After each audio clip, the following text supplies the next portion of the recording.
আমি না একটু মানে ফেসবুকটা ঘাঁটছিলাম, তো ঘাঁটতে ঘাঁটতে হট করে মানে একটা ভিডিও চলে আসলো। তোমরা দেখো, তারপরে আমি বলছি।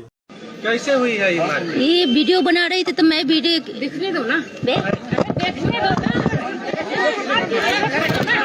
ऐसे वीडियो बना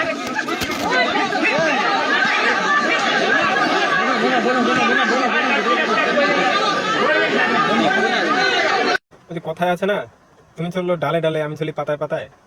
তো ওই একই কেস হয়েছে।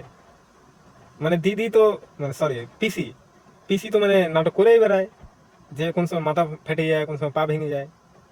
তো এখন আবার ওনারই কথা ধর্তা গুলোর আবার মাথা ফেটে গেছে নাকি, এটাই আবার নিয়ে ভিডিও, মানে প্রেস ডেকে নিয়ে একদম ভিডিও করছিল, দেখাচ্ছিল। তখন একজন ব্যান্ডেজটা খুলে ফেলে, তখনই ওখানে মারপিট শুরু। মানে যা তা আর কি, যা তা, মানে সব একই নটঙ্কি বাজার কি। যারা যারা এখনো চ্যানেলটাকে সাবস্ক্রাইব করোনি না, অবশ্যই সাবস্ক্রাইবটা করে নিও, যাতে এরকম আপডেট পাও তোমরা।